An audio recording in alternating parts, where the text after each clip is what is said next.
Welcome to Inside Market. Sekarang kita udah bareng sama Jessica. Jessica ini adalah orang yang main NFT dan I think dia udah berhasil lah di NFT, udah dapat profit lumayan. Nah, lo boleh ceritain dulu nggak? Lo tuh backgroundnya apa dan ya tentang diri lo lah. Oke, jadi sebenarnya nama gue tuh Jessica Ariel, ya kan? Biasa dipanggil Jessica. Umur gue 20, terus sekarang gue kerja sebagai social media specialist. Berarti lo masih kuliah, umur 20? Nggak, gue udah lulus. NFT berapa lama lo main NFT? Sumpah sebenarnya gue tuh main NFT ini baru-baru ini. Kayak ya nggak dibilang baru juga enggak, cuman kayak ya termasuk lumayan early lah. Tapi nggak baru-baru banget, paling Berapa kayak bulan lah? Berapa bulan? gue tuh mulai kayaknya Oktober, September. Tapi itu tuh September. belum kayak yang aktif-aktifnya banget. Aktifnya itu kayak November, Desember itu baru lumayan aktif. Gimana caranya lo bisa tahu NFT ini? Kan NFT ini baru lah ya, maksudnya mungkin 2020 kita belum pernah ada yang denger lah tentang NFT, tapi tiba-tiba sekarang booming. Lo sendiri gimana? Oke, jadi gini, jadi di kerjaan gue tuh nge-require kayak gue tentang finance kan, gue social media tapi lebih ke tentang finance gitu. Nah jadi di sana tuh gue harus ngulik-ngulik juga tuh tentang kripto, terus udah gitu tentang NFT yang baru-baru keluar, yang baru-baru booming. Pertama kali yang gue lihat itu, gue dapet itu dari One Origin, itu gue lihat si One Origin. Nah terus kok pas gue lihat tuh kok kayak menarik nih si NFT ini kan. Nah tapi situ gue tuh belum yang kayak terlalu berani coba banget gitu. Nah terus ternyata kebetulan cowok gue juga main di NFT gitu. Duluan, udah main duluan? Duluan. Oke. Nah dari situ gue minta dia ajarin. Cowok lo itu udah tahu NFT lebih dulu dari lo, dia tahu dari mana? Enggak sih, jadi awalnya gue tuh ngasih tahu dia juga. Terus ternyata dia tuh udah tahu. Jadi kayak abis itu gue minta dia ajarin ke gue, tapi gue juga nggak tahu dia taunya dari mana gitu. Oke, jadi Paling abis itu teman-teman lo dia. main berdua lah NFT gitu ya. Ini main berdua tuh maksudnya apa? Oke. Ya, main berdua lah ya. Kenapa menurut lo NFT itu menarik gitu? Karena kayak seru aja. Apa? Gue Serunya kenapa? ngelihatnya tuh kayak pertama kan Gambarnya? tentang gambar, ya Oke. kan. Awalnya tuh gue tuh sama sekali nggak tertarik, tapi pas gue kulik, ternyata kok menarik banget. Ternyata di dalam gambar itu ada kayak projectnya, kayak ada project roadmap-nya. Terus kayak gitu ada community-nya. Community kan di Discord kan. Terus kayak future-nya ke depan itu gimana, walaupun masih kayak rada rancu, tapi seenggaknya gue tuh udah tahu roadmap-nya ini bakal dibawa kemana gitu loh. Nah dari situ Oke. gue menarik, menurut gue kayak wah keren nih gitu. Nyemplung deh. Emang yang paling menarik buat lo nih dari sekian banyak project yang lo udah join, emang kayak gimana sih? Sebenarnya kalau misalnya itu kan awalnya banget gue tuh tertarik sama roadmap-nya, tapi makin kesini gue tahu ternyata roadmap itu juga nggak terlalu menjamin. Jadi akhirnya gue lebih kayak ke flippers, jadi flippers Flippers di tuh apa? NFT. Jadi yang kayak lu beli terus langsung lu jual ya, jadi kayak trader gitulah kalau misalnya di dunia kripto sama saham kayak gitu. Jadi lo beli nggak buat lo pegang sampai nanti, tapi lo udah jual lagi. Mungkin suatu saat nanti mau kalau nge-hold yang kayak Cybercoin, SBC, nah gitu mungkin mau. Lu sendiri nih dari berapa bulan ini, lo udah gain lumayan dong pasti dari NFT dong? Lumayan. Udah dapat lumayan kan? Lumayan. Lo bisa spill nggak modal lu berapa, terus udah berapa kali lipat dari modal lu gitu? Jadi pertama kali tuh gue masuk ke project yang sangat menjanjikan menurut gue karena ada DJ di dalamnya. DJ as in Si DJ. Dimitri gitu Oke. kan. Jadi itu namanya kalau nggak salah Alien Dino Warriors gitu-gitu. Gue masuk tuh, terus udah gitu gue nge-grinding, gue nggak tidur. Bener-bener Kenapa lo 10 menit masuk gue ke chat. itu? Kenapa lo Karena masuk itu? yang Karena di si situ, DJ ini? pertama di si DJ itu gue liat ada si Dimitri Vegas ini kan. Terus udah gitu gue ngecek di Twitter, kayaknya oke juga nih. Nah akhirnya gue masuk lah ke situ kan, nge-grinding. Terus karena gue tuh no modal, ya kan, gue nggak ada modal sama sekali. Jadi gue tuh memutuskan untuk ikut kontesnya, yaitu ngedapetin kalau lu peringkat pertama dalam kontestasi itu, lu bakal dikasih free NFT. Nah, akhirnya gue ikutin dan gue tuh juara 2 di situ. Sampai akhirnya kan gue ngikutin Twitter tuh. Nah di Twitter itu ada Pepsi mic drop. Jadi kayak dia ngasih, dia cuma ada 1.800 NFT dan dibagiin ke seluruh dunia. Nah tapi lo harus ngedapetin itu dengan cara kayak cepet-cepetan masukin wallet address lu di websitenya gitu. Jadi kayak ikutin giveaway lah raffle-nya dia. Ternyata gue dapet Lo dapet nih si Pepsi. Ya, Iya, dan Pepsi itu kan lumayan kayak Pepsi, gede kan gitu, namanya ya. Pepsi. Siapa yang nggak tahu Pepsi gitu kan? Lo ini tuh lo cuman kayak cepet-cepetan masukin wallet address lu ke websitenya dia. Jadi Iya. sekian orang yang paling cepat masukin Gue termasuk. dapet. Dan Iya. lu termasuk. Iya. Nah tapi menurut gue di situ kayak kalau misalnya gue udah nyerah duluan sama NFT nih, gue nggak bakal dapet si Pepsi ini menurut gue. Kalau misalnya gue udah nggak mau buka-buka NFT, gue udah rugi, gue udah invest so much time di sana kan, gue pasti bakal kayak tinggalin. Tapi gue masih ikut masuk gitu yang di Pepsi. Kalau emang sekarang berarti si Pepsi ini lu jual akhirnya? Gue langsung jual dong. Karena lu kemarin udah nyangkut-nyangkut tuh. Gue Sekarang lu langsung jual dong. Kenapa lu nggak hold gitu kan? Pepsi kan brandnya bagus nih. Kenapa lu jual? Nah kan balik lagi, gue kan masih ada cowok gue, masih ada komunitas gue kan yang dulu kan. Jadi gue sempet nanya ke mereka enaknya di flip atau di hold gitu. Terus mereka bilang, sedangkan si Pepsi kan no roadmap, nggak ada apa-apa dan lu butuh liquid kan, butuh duit. Mutusin untuk jual untuk modal pertama gue di NFT gue yang berikutnya. Lo jualnya berapa? Jual NFT itu berapa Ether? Jangan disebutin lah ya, cukup lah, cukup. Cukup. Ya. Tapi lu dapet kan? Pepsi lu dapet kan? Dapat gratis gua. gua. Nggak minting, nggak keluar modal. Enggak sama sekali. Gue cuman bayar gas doang. Gas tuh paling $4, $5. Oke, lo jual 1 Ethereum. Gitulah.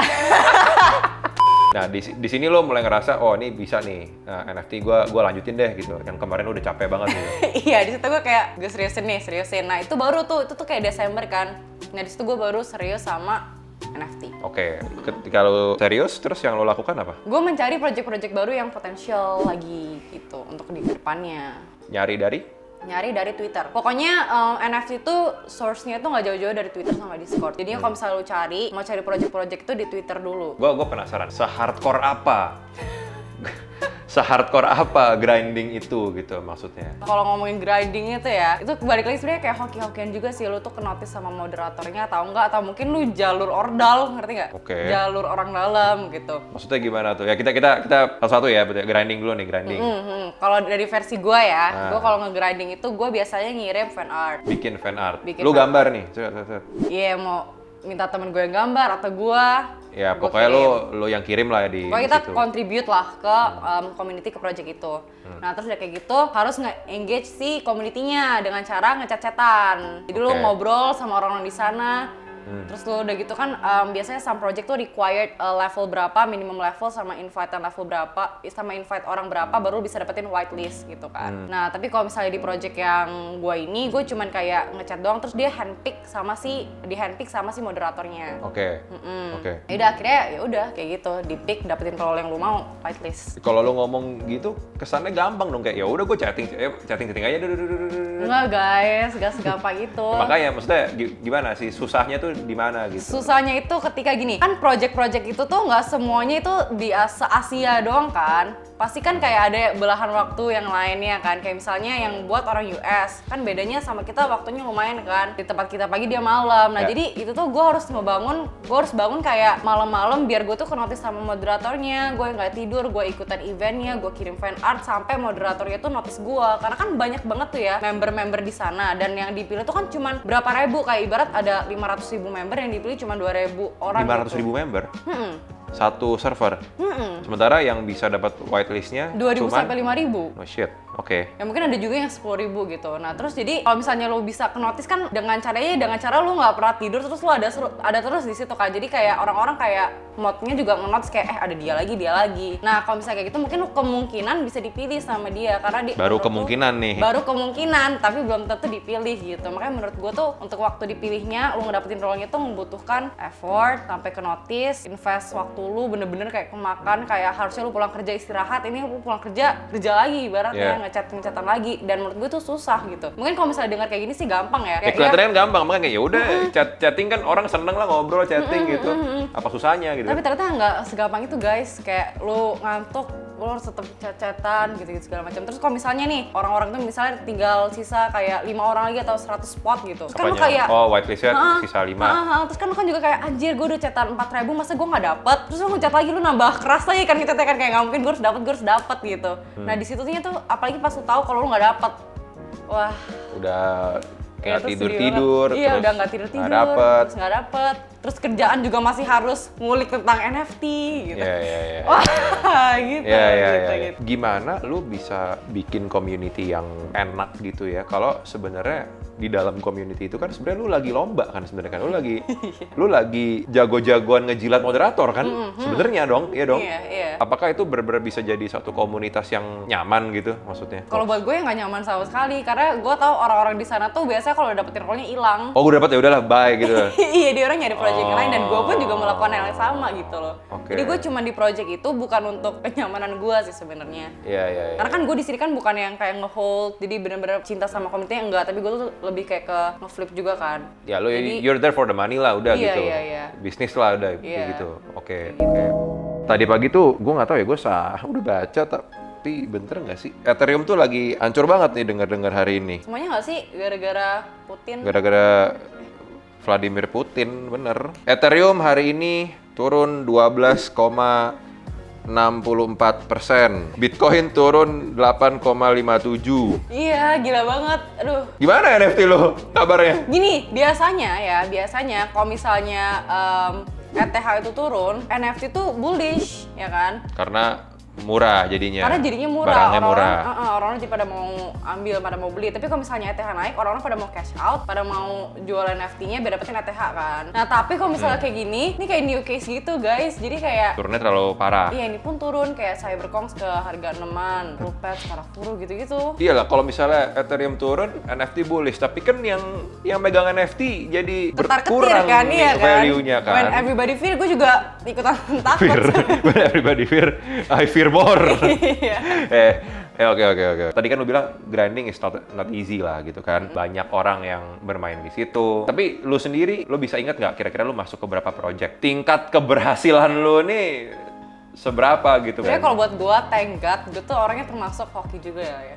Oh, hoki. Bisa Lo dibilang ada gue faktor masih hoki. ikut hoki, ada faktor hoki. Kayak Kenapa? misalnya Pepsi, itu gue dapat hoki. Terus kayak misalnya Kaiju, nah itu Kaiju gue lo ikut main. giveaway-nya hoki juga kan. Gue dapat role-nya tanpa gue harus nge-grinding. Caranya? Jadi di Kaiju tuh kalau misalnya di tempat Kaiju holders tuh biasanya kan ada grup-grup tuh, ada kayak grup alpha, holders gitu segala macam, karena biasanya di orang tuh di situ sering ada giveaway khusus para holder. Nah, gue ternyata ikut giveaway di situ dan gue tuh sering dapetin kayak SVS. Itu kayak ada project pertama dia tuh udah nyampe 2 ETH terus dia ngeluarin project lagi. Nah, jadi kayak enakan project itu dan gue juga dapat walaupun nggak segede itu duitnya, tapi ya kayak lumayan gitu loh, sering dapat giveaway walaupun gue jadi kayak less grinding tapi tetap dapat gitu. Gue kasih tahu kali ya ke para viewers di market ini. Gimana?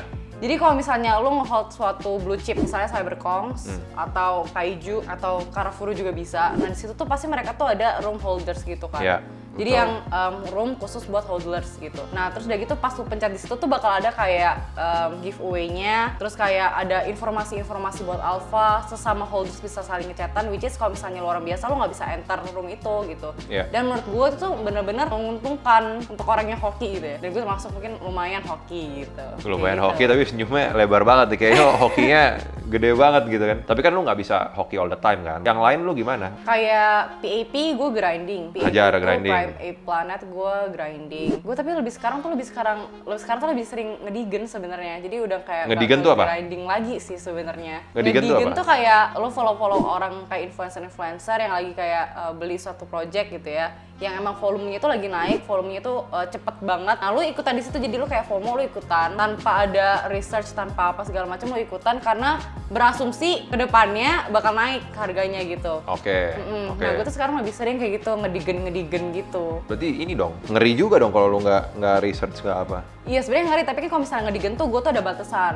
Jadi kayak misalnya 0,06 gue ambil, 0,1an masih gue ambil. Tapi kalau misalnya kayak ngedigennya 1 ETH 2 ETH ya nggak kuat gitu. Oke, itu ngedigennya orang-orang kayak Jejo gitu kali Iya, ya. Satu iya. iya. Balik ke pertanyaan gue yang awal ya. Sebenarnya rangkaian perjalanan lo di NFT ini ya, lo udah melipat gandakan duit lo berapa banyak? Aduh, kan modal pertama tuh 3,5 juta. Cuma 3,5 juta dong 3 modal. jutaan ya kan, itu loss. ya Dan kan? tidur-tidur lo yang harus lo tinggalkan itulah ya, malam-malam begadang dan lain-lain. Oke. Sampai sekarang modalnya jadi berapa gitu kan pertanyaannya kan? Itu Duitnya pertanyaan jadi gue, berapa? iya. Bisa buat beli Pajero kali? Saya buat beli Pajero. Pajero yang mana nih? Yang paling baru nggak? Ya itulah 1-2. 1-2 Pajero maksudnya? Oke. Berarti berapa sih harga Pajero? Lu ngerti mobil? Ya berarti 1,2 M, 1,2 M. Nggak tahu lah segitu, semobil lah. Aduh, ih takut. Jangan lupa bayar pajak. I believe itu duit yang yang gede lah buat ya mungkin ya nggak buat cuman buat lo ya, mungkin buat sebagian besar dari kita lah gitu kan. Tapi bukan duit yang gampang gitu kan. Karena kemarin kan ada fenomena lah Gozali dan segala macam yang kayak tiba-tiba dapat miliaran dari NFT dan suddenly people think that wah gue bisa dong NFT, gue coba-coba tiba-tiba dapat miliaran rupiah juga gitu. Tapi sorry gue potong. Sebenarnya orang-orang tuh salah mikirnya, mereka tuh pada maunya tuh create buat project NFT lagi gitu kayak si Gozali. Which is sebenarnya tuh hal yang nggak mungkin. Bahkan si Arnold Purnomo dia juga bilang kan kayak Gozali ini kayak 1 in a million gitu loh. Jadi menurut gue pola pikir orang Indonesia tuh kayak salah tapi kayak gimana ya, nggak segampang itu lu ngasih gambar lu terus lu upload ke OpenSea terus bisa se-booming Gozali. Itu salah, menurut gue salah banget. Nah mungkin yang bisa lu lakuin adalah lu ke Twitter, lu buka Twitter, lu cari projectnya, lu lihat yang hype yang mana, terus lu grinding di situ, lu kerja keras di situ biar lu ke notice sama moderator. Dan itu pun nggak segampang itu guys. Twitter tuh kan luas banget kan, banyak banget project gitu kan. Gimana lu bisa identify gitu yang hype yang ini, yang kira-kira bakal make it tuh yang ini gitu tuh gimana ngeliatnya? Dari community juga, komunitas itu penting di NFT. Kenapa? Karena informasi itu adalah hal termahal dan terpenting di NFT pokoknya. Jadi lu dapetin foto dari mana? Dapetnya dari kayak komunitas-komunitas lo. Jadi kan nggak mungkin ada puluhan ribu, ratusan ribu project setiap harinya di Twitter, dan nggak mungkin satu-satunya lu masukin, lu grindingin, kan lu bisa gila. Makanya lu butuh teman juga gitu, teman komunitas juga yang jadi ngebantu lu kayak tahu ini project yang mana, ini tahu project yang mana yang bakal nge-hype. So makanya lu bergaul, lu bikin komunitas sama orang-orang NFT itu juga penting ya, supaya lu juga nggak salah tembak project ya berarti ya. Penting. Ya. Dan kalau menurut lu NFT ini kedepannya bakal gimana gitu? Kan si NFT ini masih bubble banget ya kan, dan sekarang ini mungkin di titik yang lagi hype-hype-nya. Nah tapi tuh yang gue takutin justru kayak Bitcoin dulu kan sempat jatuh dulu nih. Gue takut nih ntar pasti NFT ini bakal ada waktunya dia jatuh dulu, baru udah gitu stabil. Menurut gue kedepannya bakal kayak gitu. Mungkin ada kalanya dia jatuh, abis itu baru dia gue stabil lagi. Dan sekarang ini menurut lo udah mau jatuh apa sebenarnya ini masih naik ini menurut lo? No one is gonna know menurut gue. No one is gonna know. Ya kita nggak ada yang Tuhan lah ya di sini lah ya, nggak ada yang tiba-tiba besok crash juga nggak tahu. Hari ini Ethereum turun 12% aja kita kemarin kagak ada yang tahu gitu kan sebenarnya kan. Iya. Ada one last message nggak dari lo yang udah ngalamin perjalanan di NFT buat teman-teman yang mungkin masih baru atau baru akan mau main NFT ini? Menurut gua pokoknya siapin mental orang, jangan sampai kena mental. Terus yang kedua konsisten tuh penting banget. Dan mungkin pas lu ngerasa kayak di titik jenuh lu, siapa tahu tuh kedepannya kayak lu bakal dapat hoki gitu loh. Jadi pokoknya jangan nyerah, menurut gua jangan nyerah. Kecuali kalau emang lu bener-bener nggak sanggup, ya udahlah nyerah. Makanya jangan kena mental. Oke, thank you Jess udah kasih insights buat teman-teman Market Insiders. So thank you, jangan lupa follow market.id di sini. Dan see you on the next Insight Market. Thank you, bye. Bye-bye.